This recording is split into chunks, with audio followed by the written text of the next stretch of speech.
there's only two reasons why things don't work out. Mm-hmm. And it's if you have no business doing it or you're not faithful enough to it.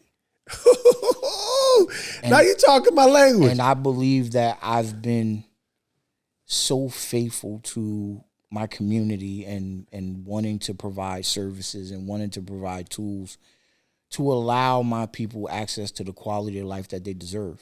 Yeah. Right? Yeah. That things always work out for me. And I always say I'm blessed beyond because my ability to be able to use the body of work that I've created. Sure. It tells the world who I am. Sure. Right? But it's also a testament to an old saying is, all sinners have a future, right? And and all faithful people have a past. And so when you look at it, I believe in that. And I believe that I lived a life of turmoil and I went through that. Sure. And I had to lose it all, including both of my parents, in order to birth this person that I am today. And so I've been able to serve my community. I've been able to serve my people at a capacity that I don't feel tired. Right? Man, that's good, bro. Come on, man. Well, you know me. I go hard. I go hard on the Jesus because Jesus said, "My yoke is easy and my burden is light." Right. That's basically saying like when you start, and there's so many levels when I say God's work. There's intimately God's work, the people who really like working hands on, and there's the extension of God's hand across the world. Right. So God's work is God's work. At the end of the day, when you're talking about the orphan, the widow, the stranger, people who've been disenfranchised, found themselves on the outskirt in need. God loves people, man.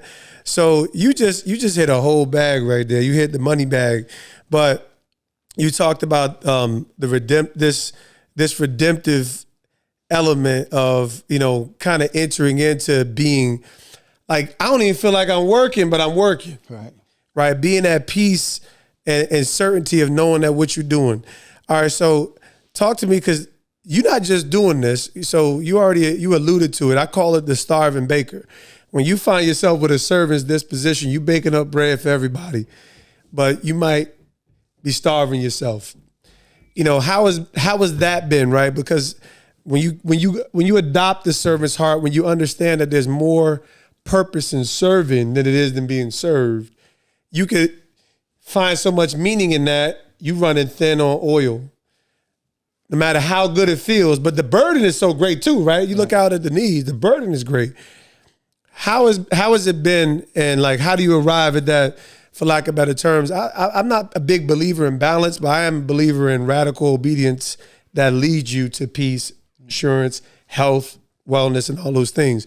So, in light of you still a father of 6. Right. All right, we ain't even get into that, right? Like, the journey is the journey. You still have personal responsibilities, personal finances, personal goals. Right. What does that look like for Pop, the servant in a community at this stage in your journey? At first, I always I was trying to figure it out. So I walk into a world that I'm able to create these results because of wisdom, right? Sure. And so you don't know how to create value, or you don't know how to put a cost on wisdom. Come on, bro. So what happened?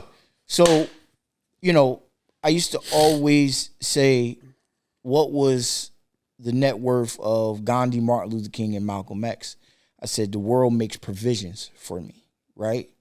And so things may happen. And so what happened was, that was a high moment right there. Right. So because I didn't have a degree, I remember sitting with my advisor and he's like, "No, bro, you got the results.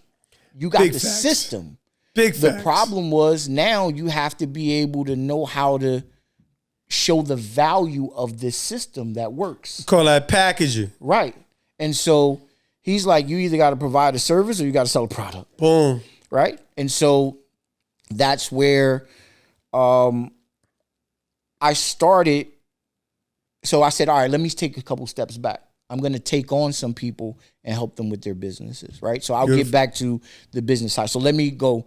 So 2010, I lose everything. I had a construction company. Me and my uncle, Obama bailed out the banks. I lose everything.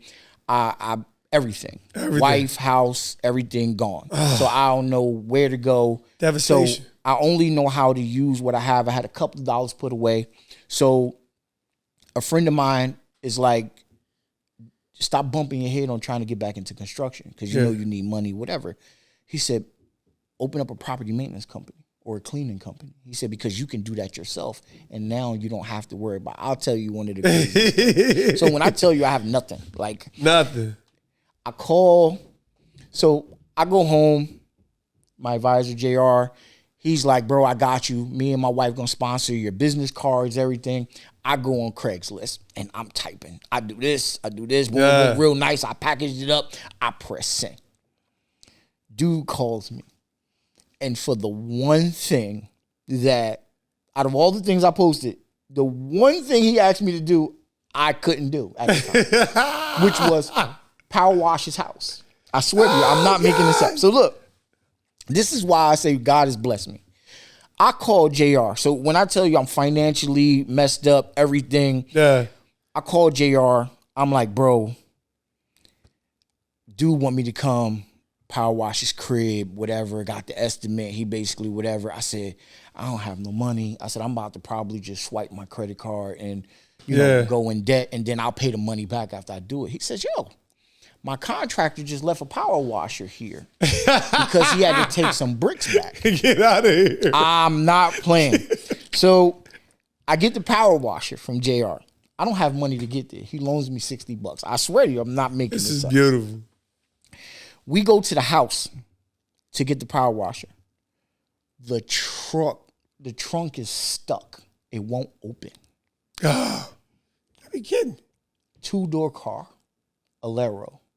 We got to put the power washer on the back seat. We're driving up to the crib. Car starts smoking, bro. Oh, my gosh. I'm not making this up. The dude that was supposed to help me doesn't.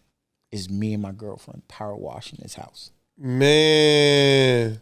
See, these are the moments of humility, right. bro. No, listen. And so we power washed that house, and I remember I took off from there. We made, after I paid everybody their money, made $600, and then I wound up from there. I started building businesses, but from the concept of serving others, right? Yeah. So I had companies that I started, and I was looking at, okay, I got friends coming home from jail, at least to be able to give them a job and do different things. I opened up a cleaning company, but the process of my cleaning company was we only worked at night so that people who needed babysitters or whatever could work at night, right? And then we opened up a candle company, and then we also owned at one point and still own an event space with the 360s and all the photo booths. And so we took that money and we started building other things. And through all of those failures, the process came